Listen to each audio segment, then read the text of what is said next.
Lamont Paris says that Collin Murray-Boyles was offered $2.5 million from an SEC school that was playing in the NCAA tournament last week. Is that the going rate? Is that the fair market price? Is that what South Carolina is going to have to bid in hopes that he stays? We talk about all of it next. Locked On Gamecocks starts right now.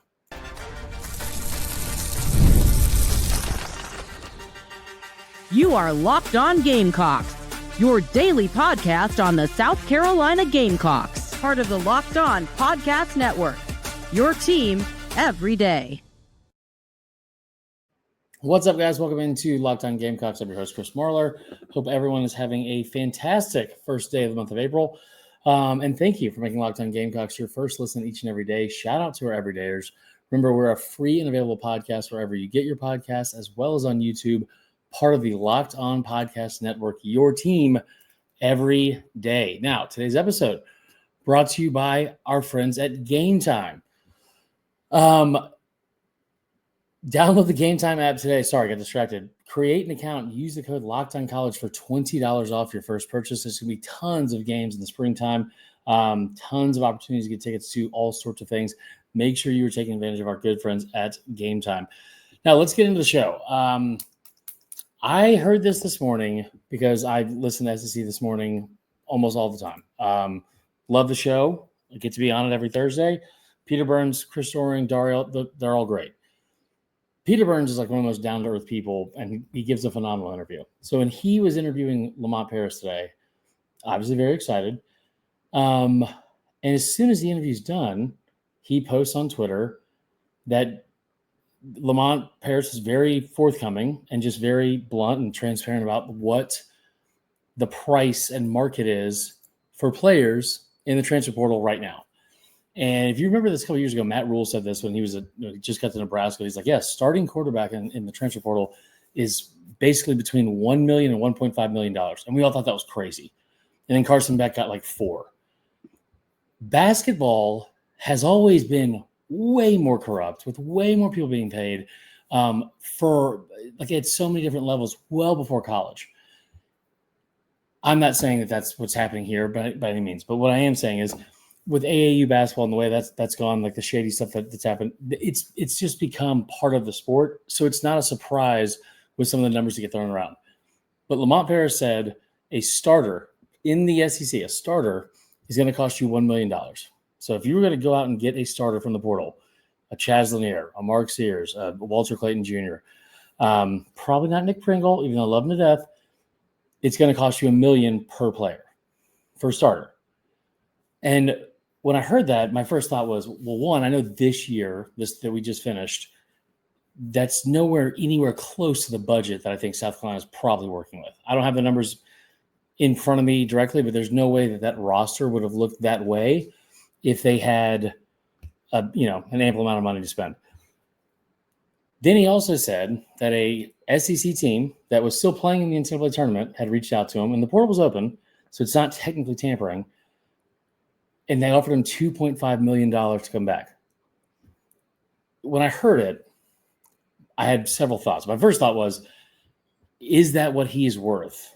And the answer is probably like if you're leveraging with Collin Murray-Boyles about like his future, if he wants to come back or like take the next step is to go pro. And he is right there on like the fringe of like a lottery pick around like 14 to 15 and is going to make a lot of money. And so if that's what he is, if he's leveraging that and that's how you're negotiating, you might already be in trouble, because I don't know if South Carolina has $2.5 million to give to one player, especially with what they're trying to build overall.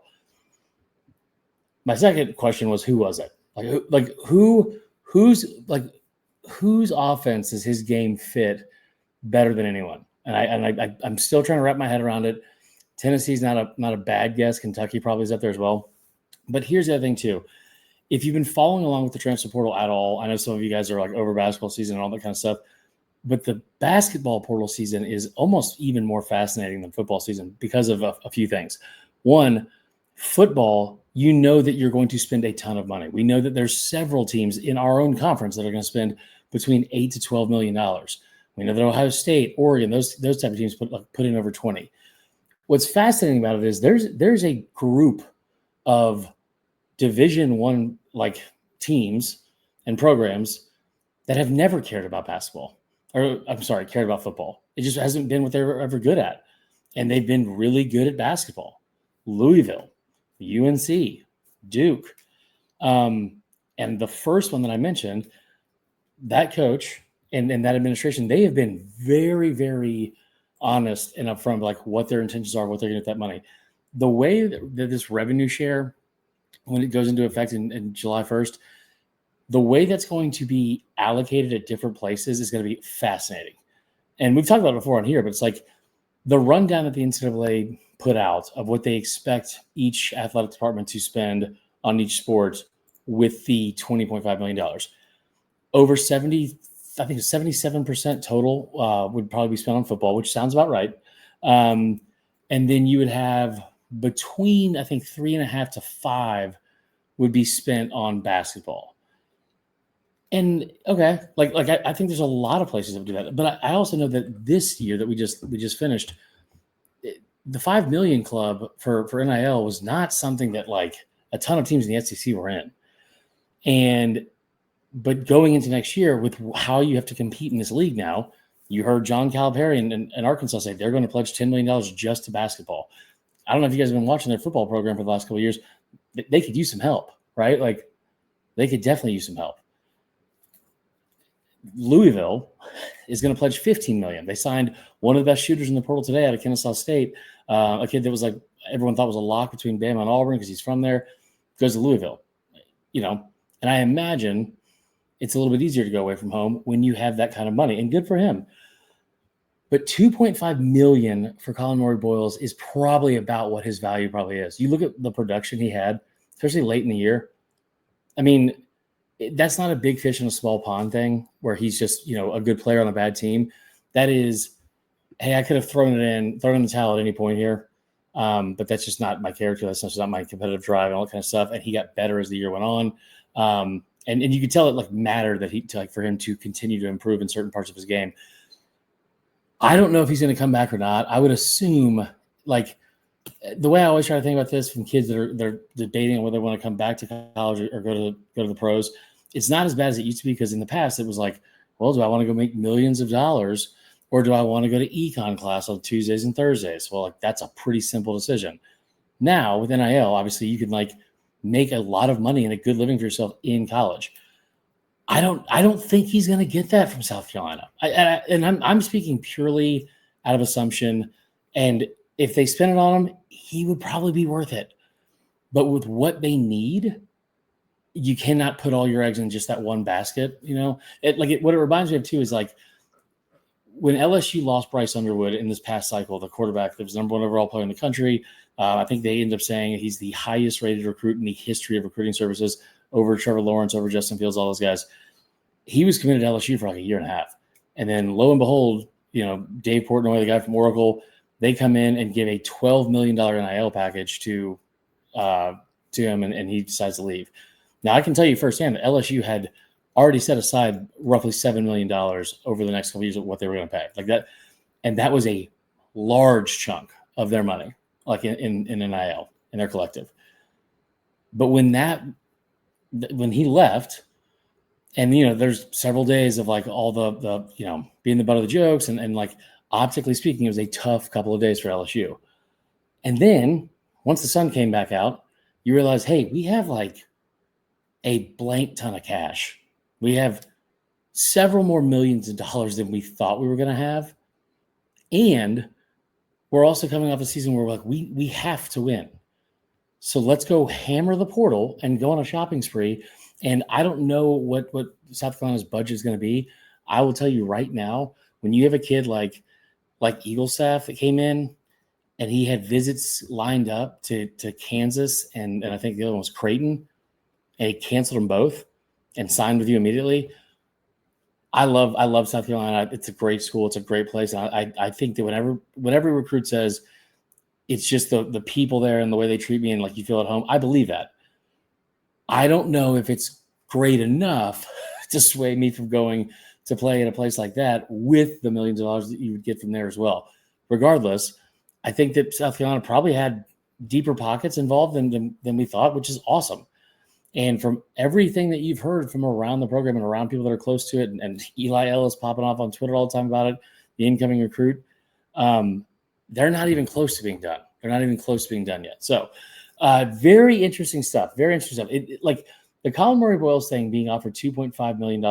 I'm sure you guys remember this episode, but in December, I told you that Lenora Sellers was offered $2.7 million from an SEC school, and it was Auburn. And the feedback we got on that show was people were very upset with me, just shooting the messenger. But another way to look at all that, I understand that like the season didn't end with like a title or a trophy or anything like that, and basketball was really tough to watch. But you've had two players that were arguably the most sought after players in the entire portal in two different sports. So things are still positive over here. They're still positive. Anyway, when we come back, we're going to talk about something a little bit different than basketball for once, and get into some spring camp nuggets and stuff around practice and things we've been hearing. A lot of it on the offensive line, a lot of it on the size of the offensive line. We'll talk about all that and more right after this break.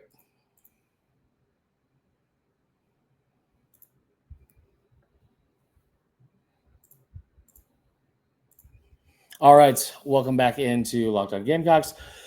Before we get into the next segment and talk a little bit about just a lot of different stuff going on around the school, I want to tell you about our friends at Monarch Money, especially because it's tax season. It's not everyone's favorite time of year, but have you ever checked your bank account and just wonder, like, where did all my money go between dining out, shopping, entertainment? It is easy to lose track. That's where Monarch Money comes in. Your personal CFO, giving you full visibility and control over your finances.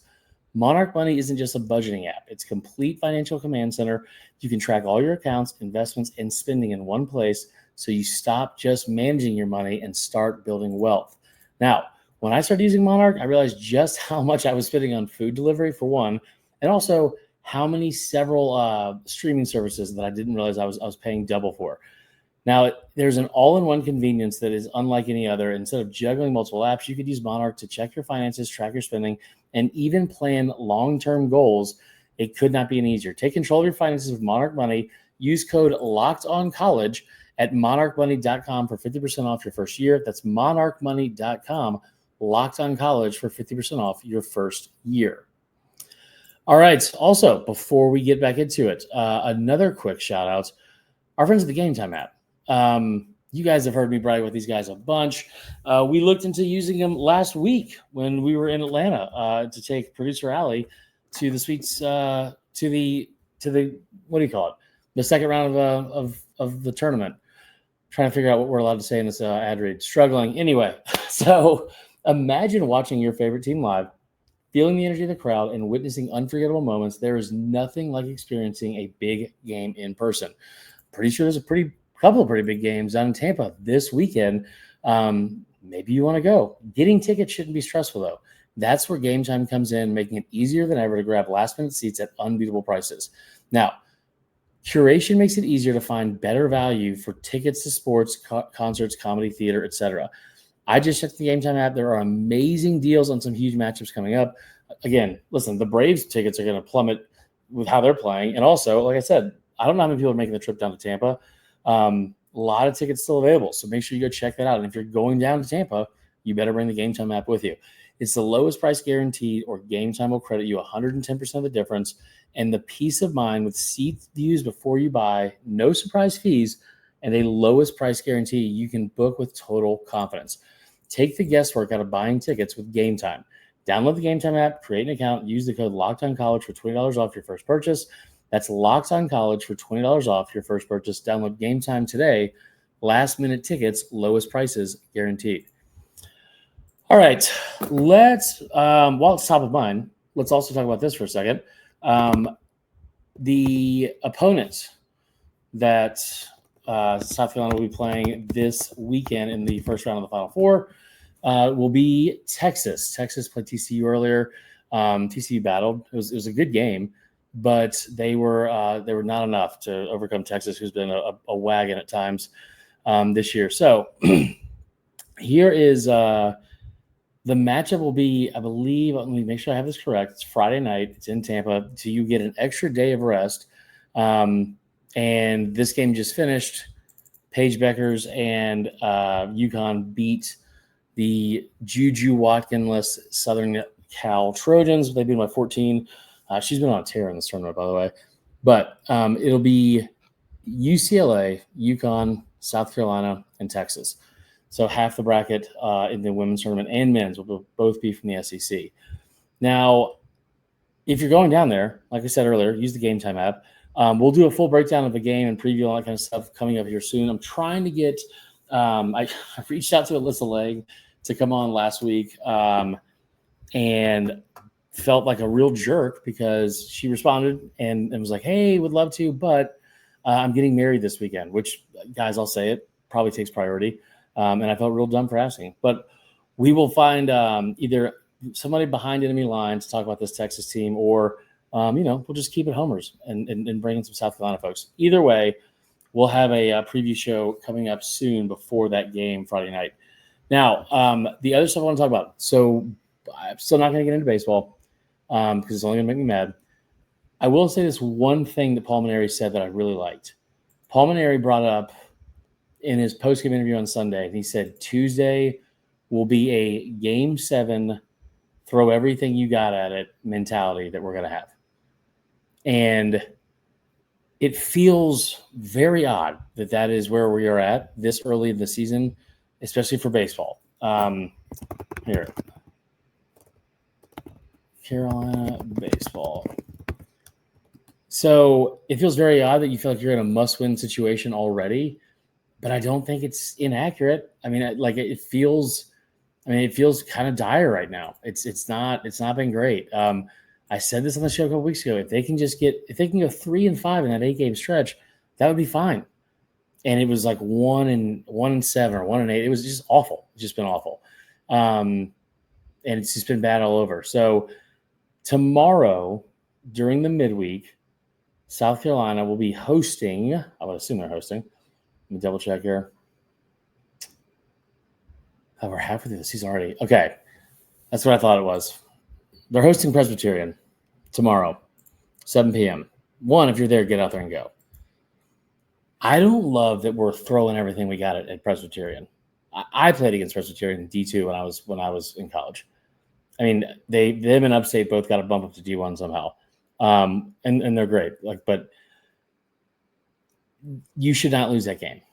So as sad as it is that you have to be at this back against the wall, like already in the season, you are there, and you cannot afford to lose to Presbyterian.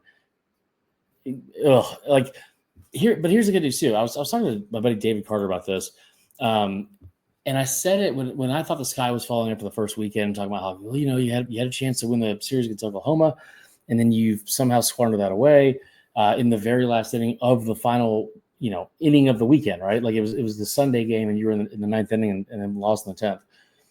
But I was frustrated because it's like, hey, that kind of stuff will come back and haunt you when you only have 30 conference games you can play. And it's hard to get to the postseason, especially in a first-year coach, especially in this league. So games like that, they matter. And then I looked at the schedule, and I kept saying, without looking at it, which was not my best move, it's not going to get any easier. And I was right for the next 2 weeks. You had to go to Arkansas, and then you got Tennessee at home. But, and I'm praying that I'm correct about this, but moving forward, it should get a little bit easier. I know at the very least you're not going to have the number 1 and number 2 or 3 team in the country coming to town. Like Arkansas, you've already played them. Tennessee, you already played them. What you have next is a road series at Mississippi State. So you go have fun with the dude. Mississippi State's 1-8. Like they are right there with you. They just got swept from LSU. It was never really even close. Then you get Upstate, another former Peach Belt member. And after that, you get A&M. A&M, people just keep assuming they're going to turn it on at some point. Like this A&M baseball team is like the way that people talk about Calipari at Kentucky. Oh, once March rolls around, they'll be fine. And it's like, no, they should probably start trying to be fine now.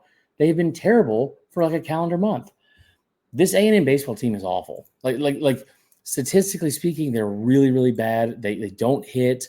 This was the preseason number 1 team in the country. They are now 1-8 in the SEC, which means they're going to have to do a lot to figure out how to get to the postseason. We're halfway through the season. They are already in danger of being the first team since 1996 to start out the season as a preseason number 1 and then not make the NCAA tournament. So that game's on the road as well. But those are winnable series. They are. They just are. Then you get Ole Miss, North Florida, at Kentucky, who's very beatable. They just got beat by Xavier last week. Charleston Southern. Then Florida comes to town, which, by the way, they're also beatable. Auburn just got swept by Georgia. They are good, but they're also hitting like 230 in conference play. You got to go to them on the last week or second last week of May. And then you get LSU at home, the very final series before you go to Hoover. Listen, I'm not trying to I feel like I've said this a lot for the past couple days. I'm genuinely not trying to be like a sunshine pumper on this one and be like, you got to believe, blah, blah, blah. Like, I'm not telling you to throw in the towel, but I'm not telling you to loosen up your arm to throw it. You know what I mean? But if we are being honest with what is coming up with the schedule, Mississippi State's winnable. Texas A&M is winnable. Ole Miss is good, but you get them at home. Kentucky's very winnable. Florida's winnable. Auburn will be tough because it's on the road. But from now until May 4th, you have 5 series. You have Mississippi State, Texas A&M, Ole Miss, Kentucky, and Florida. You can win 3 of those series at least. At least. I mean, the 3 easiest ones are all on the road. But, again, Kentucky just lost to Xavier last week. Texas A&M is god-awful. They are just awful. Mississippi State is frustratingly bad because it just the way they play the game, and they just feel overmatched, and I don't know what happened to that program. But if you can turn it around and start, everything from here on out is building blocks either in trying to turn, the program to where it needs to be under a first-year head coach who is going to be successful, by the way, or trying to figure out a way to claw your way back into contention and get to the postseason. So I'm well aware that I told you we were not going to talk about baseball, and I did it for 10 minutes. But I feel better getting all that off my chest. I hope you guys do too. Go to the game tomorrow. Support them. There's only so many more games we get to see Ethan Petrie hit like a 580-foot metal bat bomb to left field. So make sure you go do that. Make sure you also don't go away. We'll be back with more Locked On Gamecocks. We will talk a little bit about football. I promise. We'll be right back.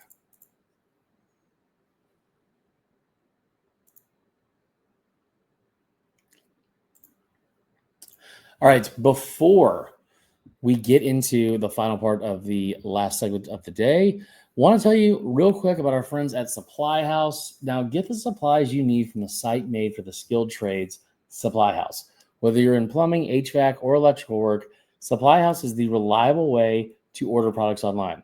Their easy-to-use website is packed with helpful resources and the latest product info to help get the job done right. Plus, with a complete inventory of over 200,000 parts from 400-plus top brands, you'll be able to find exactly what you need delivered fast from coast to coast.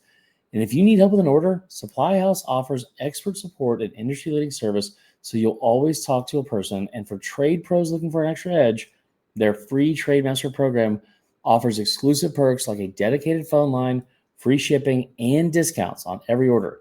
Thousands of skilled professionals are already taking advantage. Now it's your turn. Join the Trade Master program today at supplyhouse.com/TM and start ordering plumbing, HVAC, and electrical supplies with just a few clicks. Plus, use the promo code SH5 for 5% off your first order at supplyhouse.com.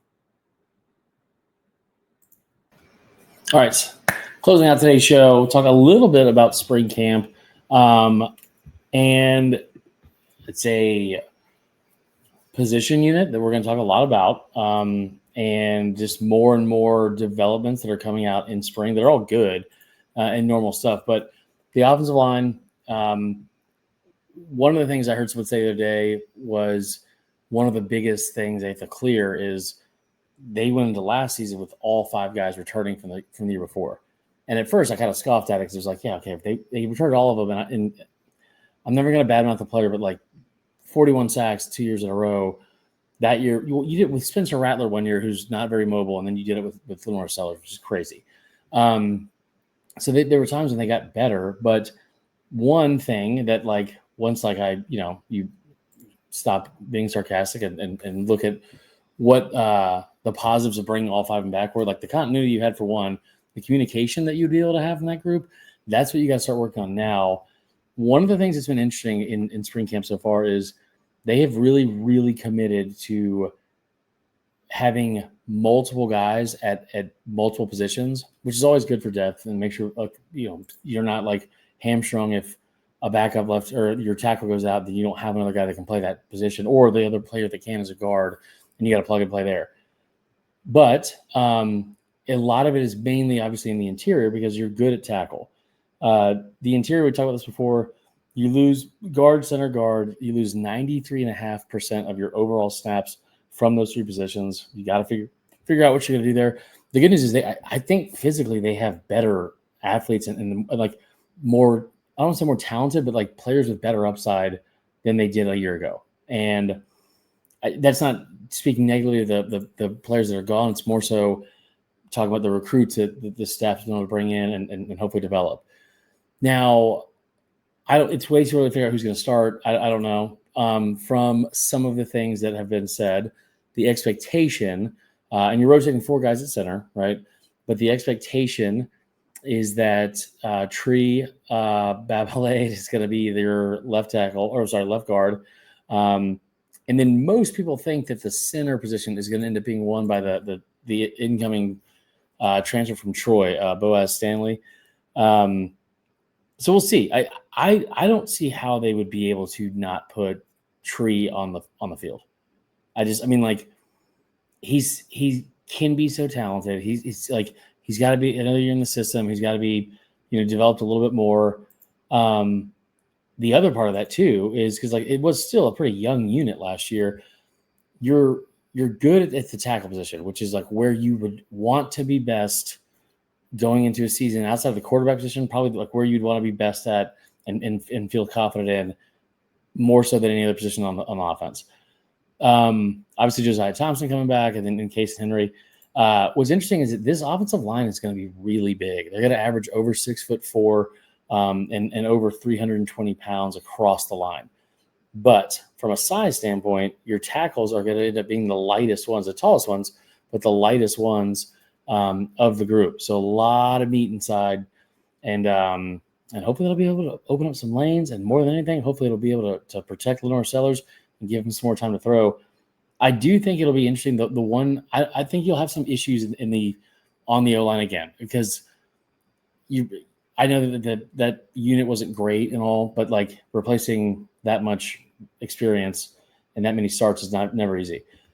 I will tell you, I think you're going to struggle at times early on with younger players going through the first games that they're going to be playing in meaningful snaps against SEC competition. But I cannot wait for this to look like I think one thing that we're not talking enough about, and we will at some point this summer and spring, is that you really have a good opportunity for Josiah Thompson to go from being he's a pretty good left tackle as a freshman to, he's a strength of the entire, of the team.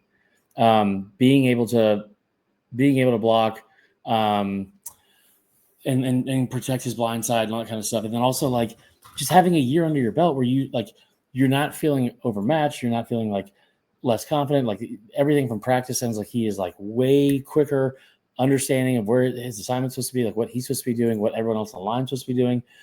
Him making a jump in year two, you could argue it would be almost as important as somebody like Nick Harbor making a jump in here in year two as well. So that is all for today's episode. Thank you for making Locked On Gamecocks your first listen. And your second listen, go ahead and give Chris Gordy and the SEC squad a listen at some point. I think they're doing the squad show this Thursday. Make sure you check that out. They have great shows every single week. And we will talk to y'all tomorrow. Go Cox.